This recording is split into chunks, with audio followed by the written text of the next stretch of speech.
Oi, colmeia, bom dia, tudo bem? Gente, já vou pedir desculpa pelo som ambiente, tô lavando roupa, você sabe, dona de casa como é que é. E vou esperar um pouquinho pra vocês entrarem. Não vou poder esperar muito, tá, gente? Que eu tenho aqui uma janela bem curta, bem pequena. Eu só vou fazer esse vídeo da forma mais rápida que eu puder. Vocês sabem que eu falo demais, que eu sou prolixa, né? Não é que fala demais, prolixa. Mas eu tenho outras coisas pra fazer, ainda tenho almoço pra fazer. Eu tava aqui limpando um pouco a casa antes de fazer aqui a live pra vocês. Se eu não fizer agora, eu sei que eu não vou conseguir fazer depois. E eu tô tentando, né? Já prometi pra vocês várias vezes cumprir com as minhas promessas que eu faço aqui pra vocês. Então vamos lá. Enquanto vocês vão se chegando. Toquei sem querer na tela, apareceu um negócio ali. Eu vou pegar aqui minhas anotações que eu fiz esse ano. Eu sempre faço algumas anotações daquilo que eu quero, de como eu quero organizar, né, meu planejamento. E para esse ano eu quero um planejamento mais prático possível. Eu converso muito com uma amiga minha, a Patrícia, sobre isso. Hoje ela até me mandou um vídeo da Jungle Homeschool. Ela falou, olha, um planejamento prático, não sei o que. E eu achei tão legal. Porque nós estamos nessa fase agora, né? Final do ano, comecinho do ano, geralmente a gente usa para fazer planejamento, né? Então, é sobre isso a live, sobre o nosso planejamento. Eu já fiz alguns podcasts, né? Então, fiz o podcast sobre a minha história com a Elise e o podcast sobre o homeschooling, que tá lá no Toda Mãe Pode. E fiz o ano passado uma live do começo de tudo, como a gente começa do zero. Eu ouvi falar sobre educação em casa, achei legal, mas eu não faço ideia do como, onde ou porquê. Então lá eu fiz essa live no ano passado, dá uma procurada, não tá muito longe no feed, sobre como a gente começa, né, esse planejamento, esse primeiro planejamento do primeiro ano. Eu fiz ele baseado no livro Blueprint, que é um livro que eu usei ele nos 4 primeiros anos, que eu gosto bastante dele. Ele é um pouquinho difícil para mim de ler, porque como eu já falei para vocês, eu tenho essa dificuldade, né, em ler livros que são um pouco mais técnicos e estão fora do meu hiperfoco. Então eu precisei ir fazendo anotações, mas deu tudo certo. Se vocês tiverem essa dificuldade também de ler, eu recomendo que vocês façam pequenas pausas para fazer anotações daquilo que você foi encontrando, né? Que vai ajudar bastante. Então, essa live sobre planejamento é um segundo passo. Eu já comecei, eu já defini métodos, eu já defini planos, eu já sei aquilo que eu quero, que foi a primeira live que eu fiz o ano passado. E agora eu tô um pouco perdida para organizar tudo isso. Então eu vou falar para vocês como que eu faço, tá? Como eu venho fazendo nos últimos 3 anos, que o primeiro ano já tem 4 anos, né? O primeiro ano eu fiz, igual eu fiz aquela primeira live, e depois os anos subsequentes eu fui fazendo e aprimorando, como eu vou mostrar aqui para vocês hoje, tá? Então, sobre o planejamento prático. O que eu faço? Passou o ano, eu passo observando o que deu certo, o que não deu certo, aquilo que a gente gostou, que a gente quer continuar, aquilo que foi difícil pra mim, porque consequentemente vai ser difícil pra ela. Ela é uma criança pequena, ela só tem 8 anos, acabou de fazer 8 anos. E então, se eu tenho facilidade para passar para ela as coisas, ela vai ter facilidade para absorver essas coisas, né?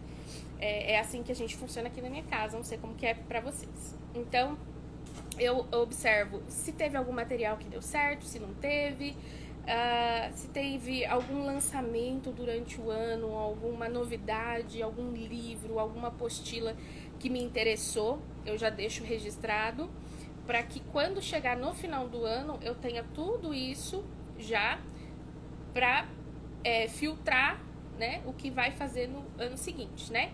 Então, por exemplo, esse ano de 2024 eu planejei fazer atividades com ela baseada em livros vivos, né? A gente não tinha A gente tinha um orçamento, mas eu quis me desafiar a fazer com um orçamento mais restrito, né? Porque eu não quero sobrecarregar meu esposo, a gente já teve essa conversa aqui algumas vezes. Então, eu peguei livros da biblioteca e a gente fez aulas. Mas isso me deixou muito insegura. Eu tenho essa necessidade de ter alguém segurando na minha mão, que no caso são apostilas, né? Então, o que funciona pra mim aqui são apostilas. Eu usei os livros, foi muito bom, mas eu me senti insegura sobre se estava dando certo. Mesmo fazendo avaliações, sabe? Eu tive um pouco dessa insegurança para ver se ela estava realmente absorvendo o conteúdo. E aí, eu anotei tudo isso, né? A gente seguiu com o ano, fez do jeito que eu tinha planejado, mas sempre com aquele pezinho atrás. Então, nas matérias que eu tinha escolhido livros para 2024, para 2025 eu já escolhi apostilas, tá? Foi História, Geografia e Ciências. Em História, já vou até falar pra vocês que para o ano seguinte eu escolhi a apostila do Silas. Depois eu até posso mostrar pra vocês numa postagem do feed quais são os materiais que eu vou usar.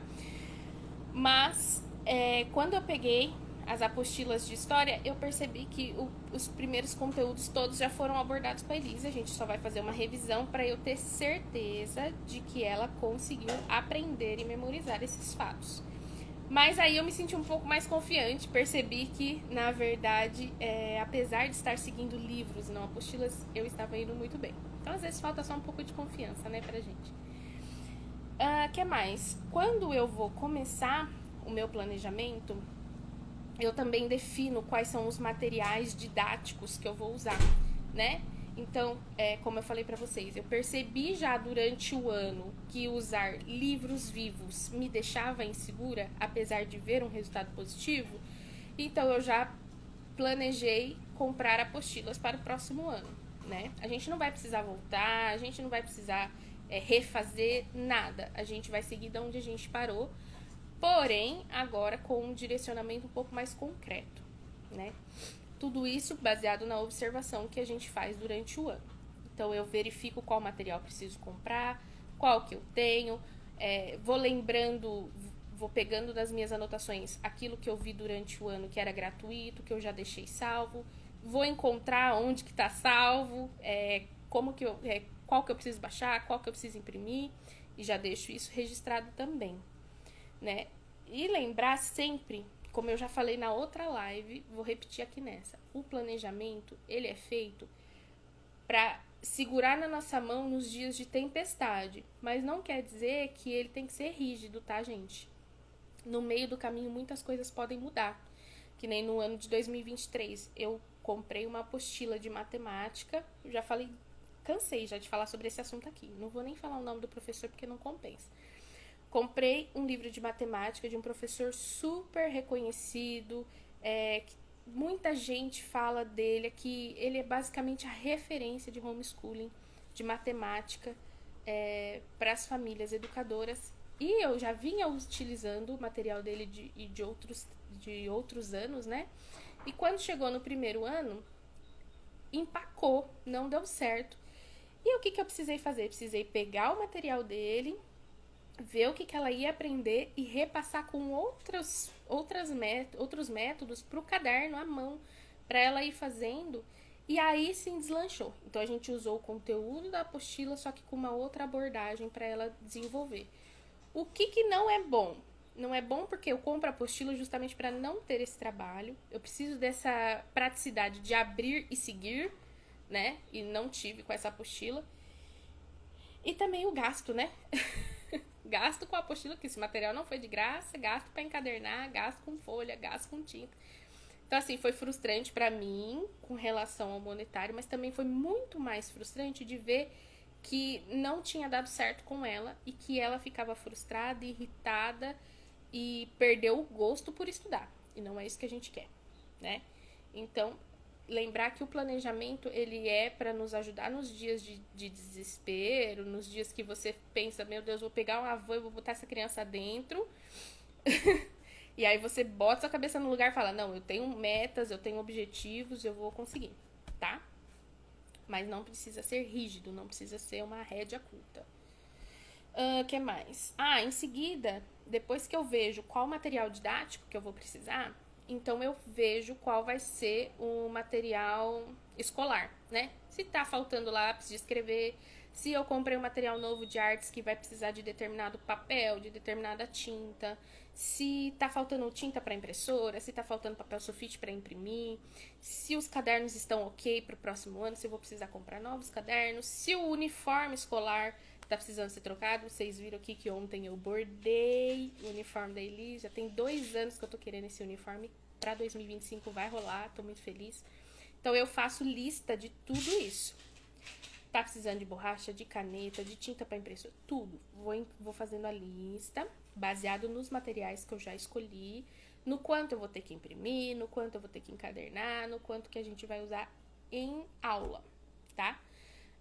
Vai fazer uma aula extracurricular, que nem ela fazia balé em 2024 para 2025 não vai dar continuidade, mas às vezes precisa da roupinha, precisa do sapatinho, precisa do não sei o que, vai tudo nessa lista, tá? De material escolar.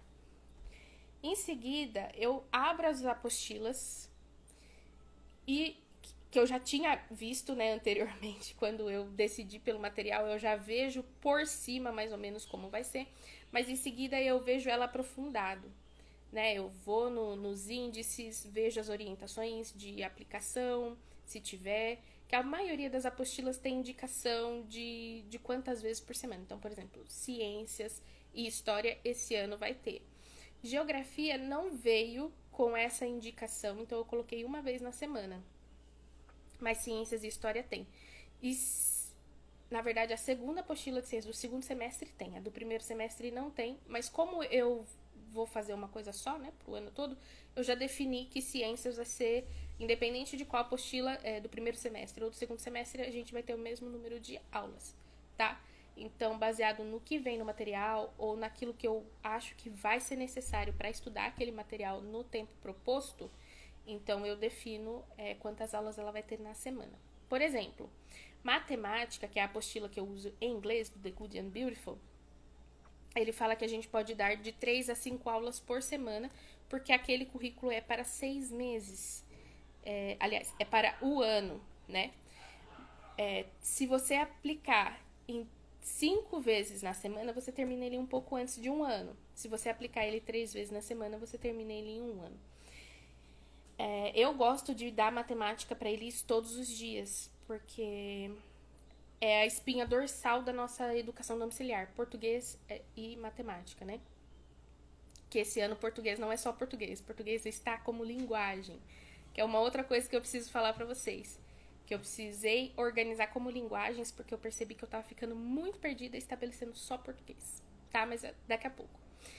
Então, assim, a aula de matemática e a aula de português eu sempre fazia 5 vezes na semana. Para esse ano, eu dei uma diminuída e deixei matemática 5 dias, porque é aquela apostila, é aquele conteúdo, não vou mudar, não vou trocar, é aquilo que ela precisa aprender no ano, então não tenho muito para onde fugir. Mas português, eu tô com um material reduzido. Gente, é a primeira vez em 4 anos que português foi um problema para mim, tá? Porque eu tô seguindo o material da família de trigo e eu usei o material do segundo ano esse ano, terminei o de alfabetização e já engatei no de segundo ano, né? Era para ter usado do segundo ano bem menos. E como eu faço 5 vezes na semana, ele acabou bem antes. Então, assim, eu fiquei acho que uns 3 meses incrementando aula, né? E aí, o que eu fiz para esse ano? Como só falta um volume, que é umas 100 páginas, eu vou acabar ele muito rápido. Eu sei, a criança que eu tenho, ela gosta muito de português, ela tem facilidade com português. Então, quando eu vi esse material, eu já pensei nisso. Preciso incrementar essa aula para esticar o máximo possível esse material, porque eu pretendo usar ele pelo menos por um semestre. E aí, pro segundo semestre, eu já vou usar gramática com ela, tá? No terceiro ano. Tudo isso, gente, a gente faz quando você abre o material e analisa o que vai ser usado naquele ano. Sem você abrir as apostilas e ler as apostilas e se inteirar dos assuntos, não tem como você decidir isso, né? Então, por isso que antes da gente definir aula, da gente definir meta, da gente definir as coisas, precisa ver quais são os materiais que você tem disponíveis. Ah, mas eu não sei o que a criança de segundo ano precisa estudar, ou a criança de terceiro ano precisa estudar. Aí tudo bem, daí você vai buscar aquele conteúdo que a gente viu no primeiro vídeo.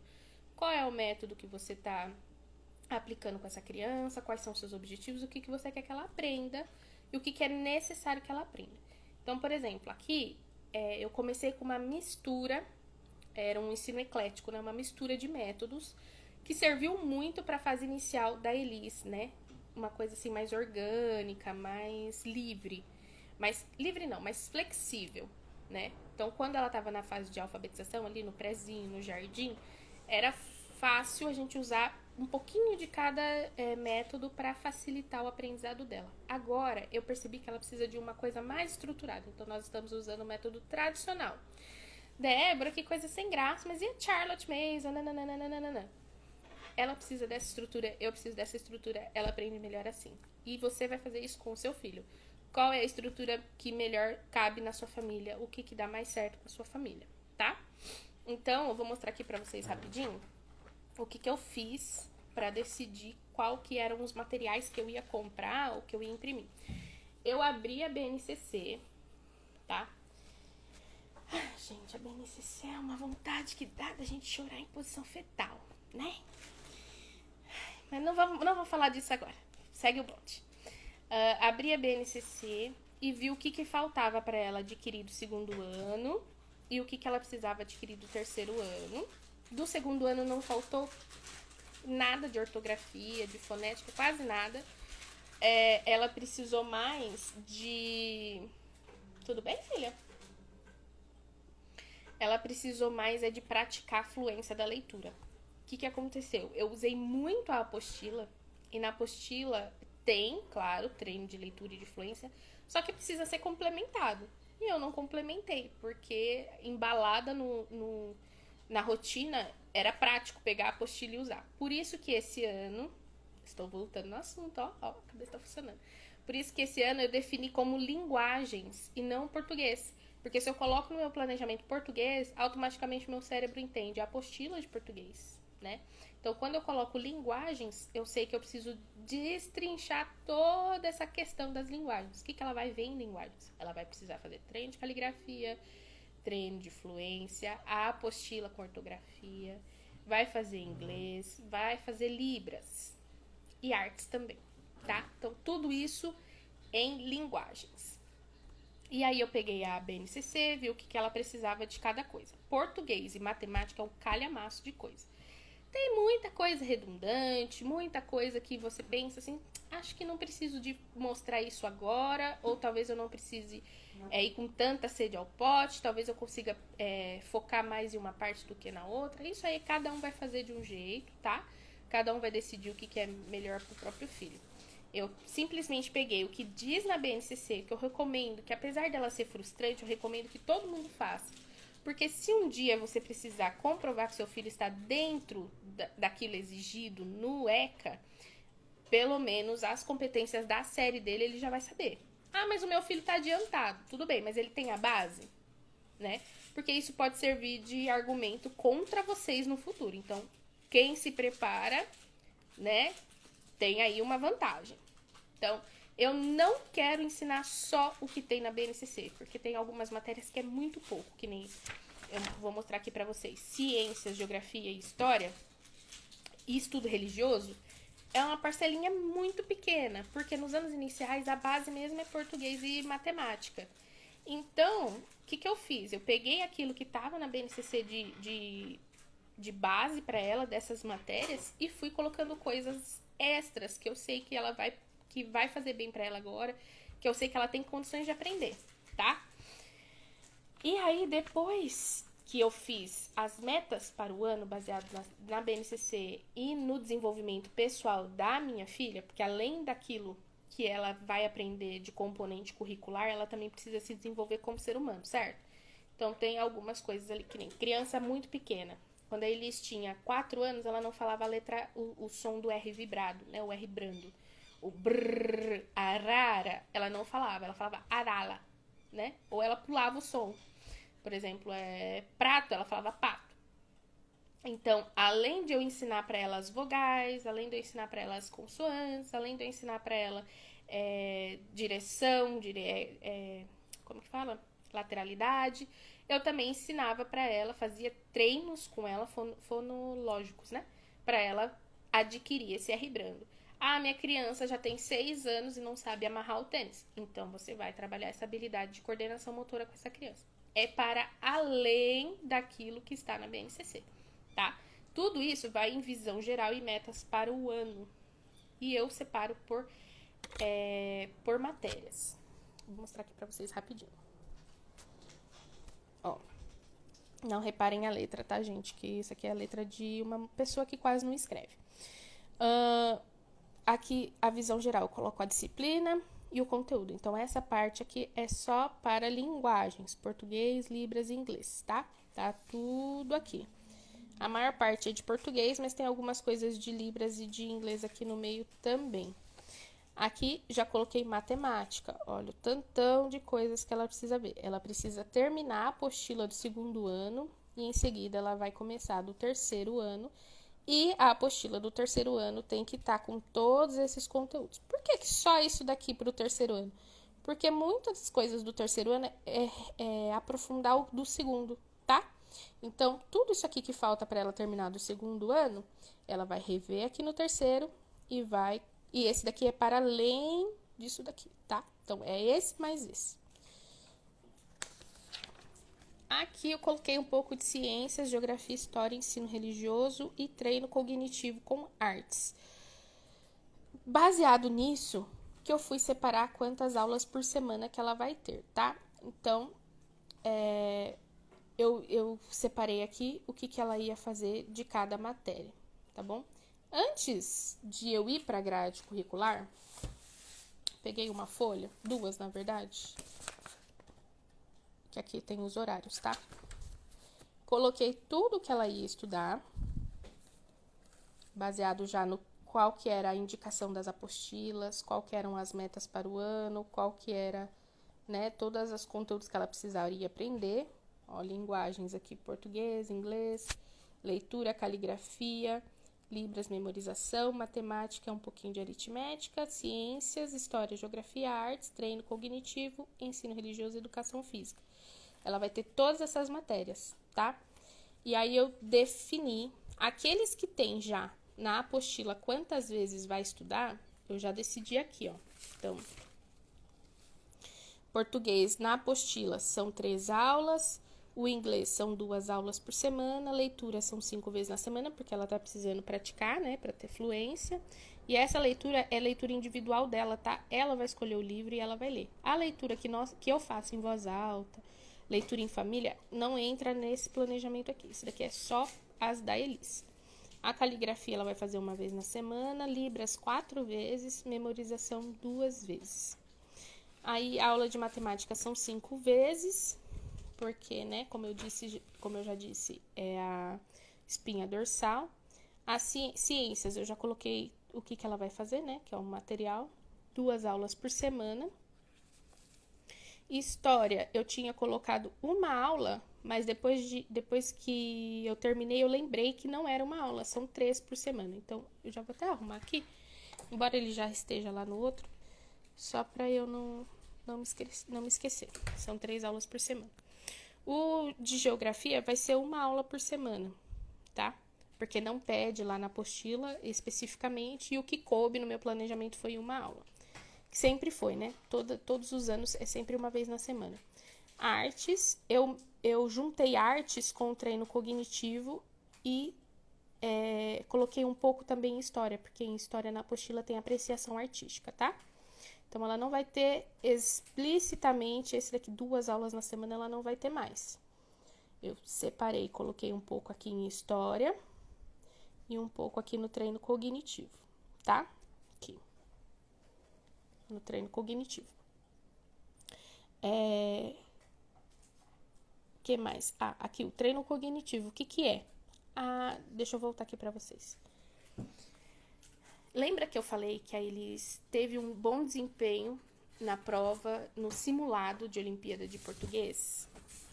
Porém, eu percebi algumas red flags. Para que a gente trabalhe essas red flags que eu identifiquei durante o simulado, eu decidi que a gente vai fazer um treino cognitivo. Eu tinha falado com o meu esposo sobre fazer uma avaliação neuropsicopedagógica. Porém, eu já tive essa experiência. Não foi positivo. A partir do momento que a gente fala que ela estuda em casa, as pessoas começam a bater muito na tecla que todos os problemas dela seriam resolvidos se ela fosse para a escola. Como se as crianças da escola não tivessem TDAH, não tivesse autismo, não tivesse deficiência intelectual, não tivesse deficiência processamento auditivo, não tivesse dislexia, entendeu? Não tivesse, sei lá, apraxia.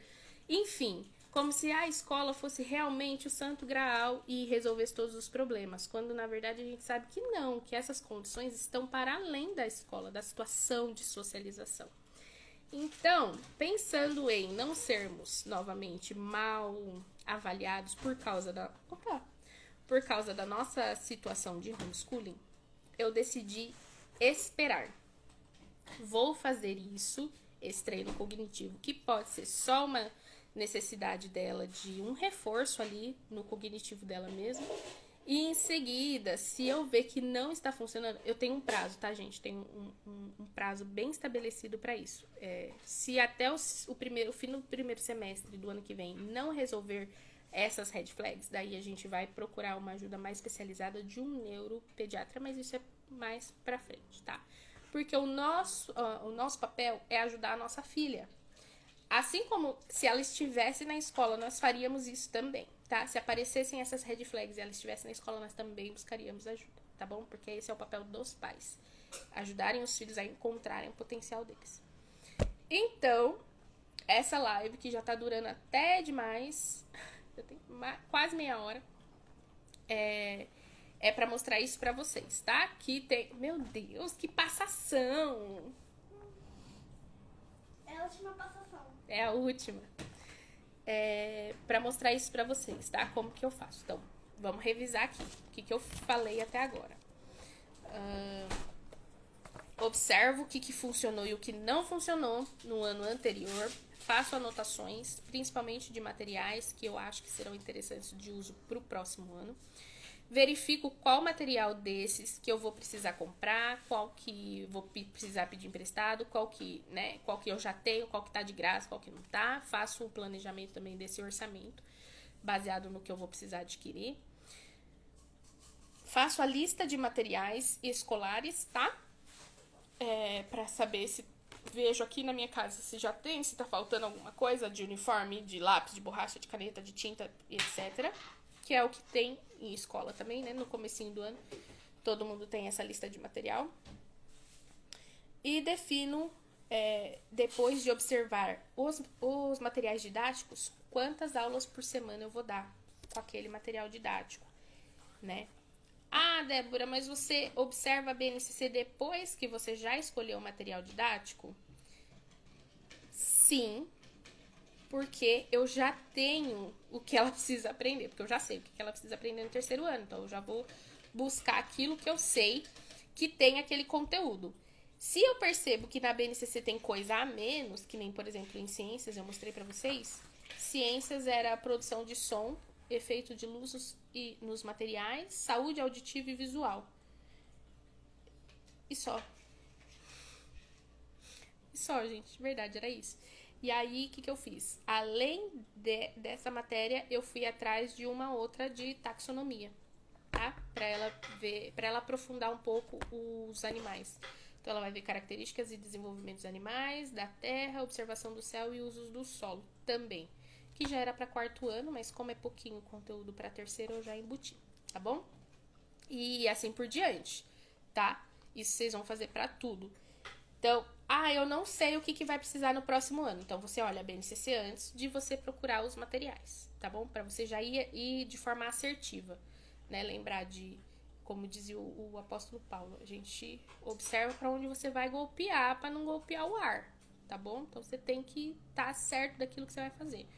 Eu preciso ver primeiro na BNCC, então vai olhar primeiro na BNCC ou o método que você tá. Ai, eu não quero usar BNCC.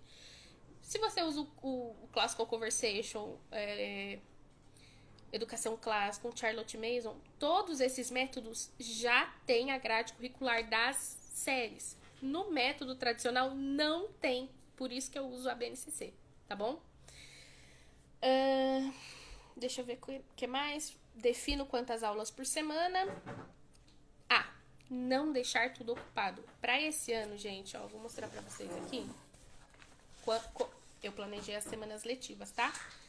Eu fiz isso o ano passado, foi muito bom. Porque a criança precisa ter 40 semanas letivas, pelo menos, que dá em torno de uns 200 dias letivos no ano.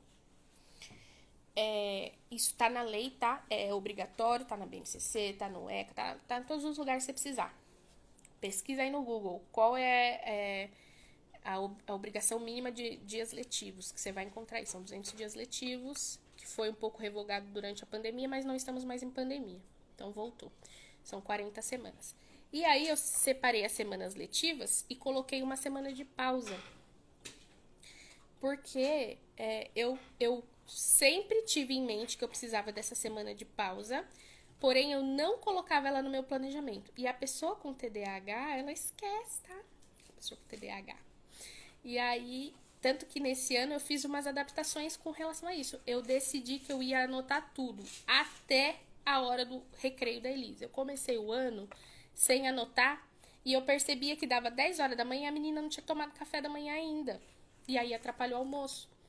Então, ó, vou até mostrar pra vocês aqui, ó. A primeira semana do planejamento tá bem cheio de coisa, ó. A primeira semana do planejamento, ó. Eu colocava aqui português, memorização, parari, pararó, leitura do livro do Lobato, matemática, tá vendo? E não tem um espaço pro café da manhã. Conforme o tempo foi passando, eu coloquei, porque eu percebia que eu esquecia de colocar o café da manhã, e aí a gente embalava nas aulas e ela ficava, mãe, a gente não comeu, eu tô com fome. E aí eu parava a aula, ia fazer coisa para ela comer, aí depois atrasava o almoço. Para não acontecer mais isso, eu passei a anotar e pôr o celular para despertar, tá? E aí eu vi que funcionava. Com a pausa, a mesma coisa. A semana de pausa sempre esteve na minha mente, mas durante o ano eu esqueço que eu preciso dessa semana de pausa.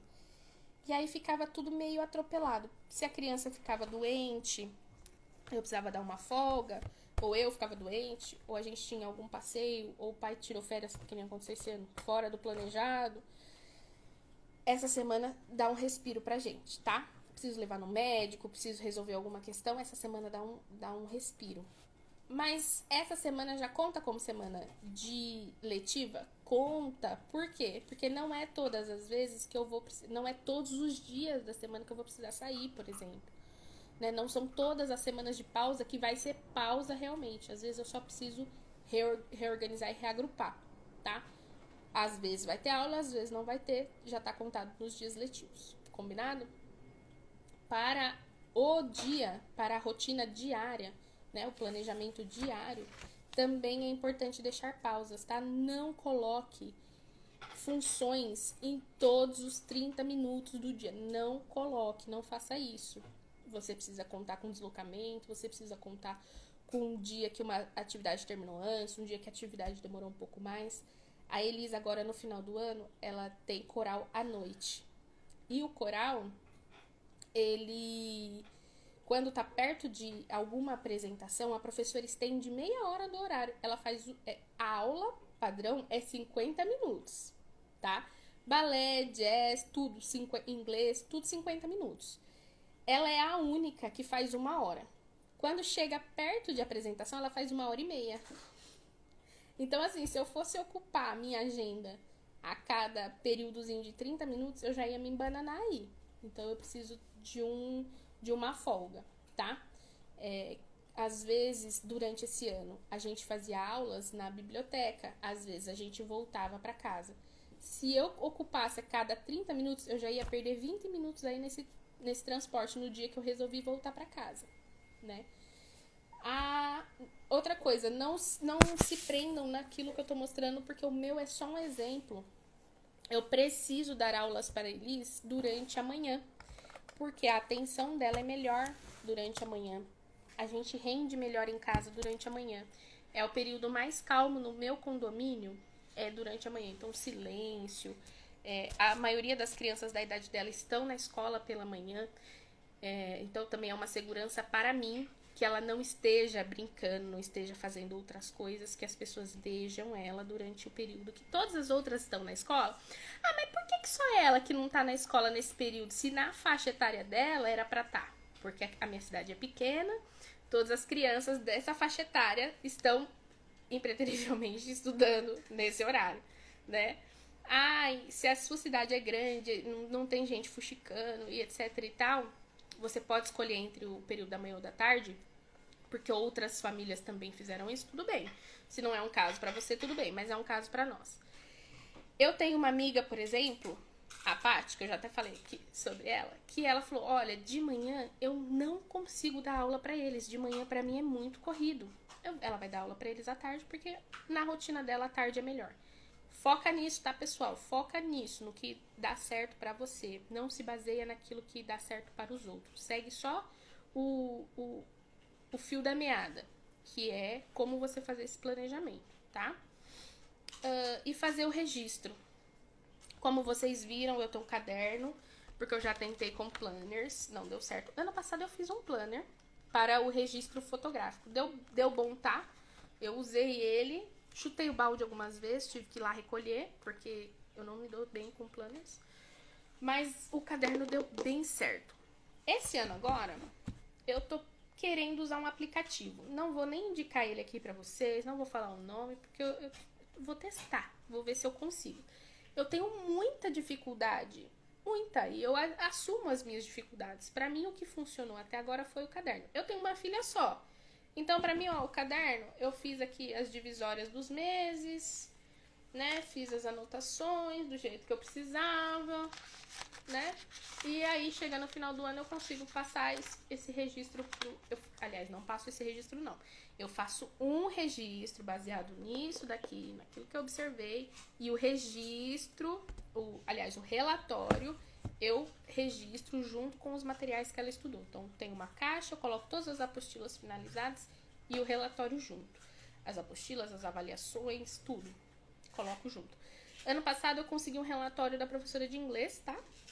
Esse ano eu vou pedir o relatório da professora de coral, porque Dona Elisa abandonou os outros no meio do ano, né? O balé e o jazz. Porque era muito cedo, a gente não conseguiu um horário na parte da tarde e desorganizava ela. Além de que era muito difícil. A gente tinha que acordar às 6:30 da manhã. Por exemplo, o coral termina às 8. Até chegar o horário dela de dormir, estourando, é 8:30, tá? Eu gosto de pôr ela antes. Mas, por exemplo, se a professora resolve estender para 8:30, já vai dormir 9, 9:30, porque até chegar em casa, jantar, parari, pararó. No dia seguinte, na quarta-feira, ela tinha balé, 8 horas da manhã. A gente tinha que sair de casa às 7:30, porque a gente vai andando, vocês sabem, eu não dirijo. Pra sair de casa às 7:30, ela não come, porque ela não tem fome esse horário. Eu tinha que acordar às 6:30, fazer coque, vestir ela, fazer ela comer qualquer coisa, porque eu não achava saudável que ela saísse totalmente de barriga vazia. Nisso era gritaria, choro, ranger de dentes, lágrimas, não dá. Ela desistiu mais ou menos no meio do ano, tanto do jazz quanto do balé, por causa dessa rotina. E pro ano que vem, eu preciso organizar essas aulas extracurriculares. Não vai dar pra ficar só com o coral, né? Porque a gente tem lá o treininho cognitivo. Quanto mais estímulo ela tiver, melhor a gente vai conseguir avaliar se ela vai precisar de uma ajuda profissional ou não. Então, isso é um assunto para outro horário. Tô divagando aqui agora. Mas é isso que eu tô falando pra vocês. Vocês precisam observar o que deu certo, o que não deu certo, e ver quais vão ser as alterações para o ano seguinte e fazer o registro disso tudo, tá? Faz relatório e registra.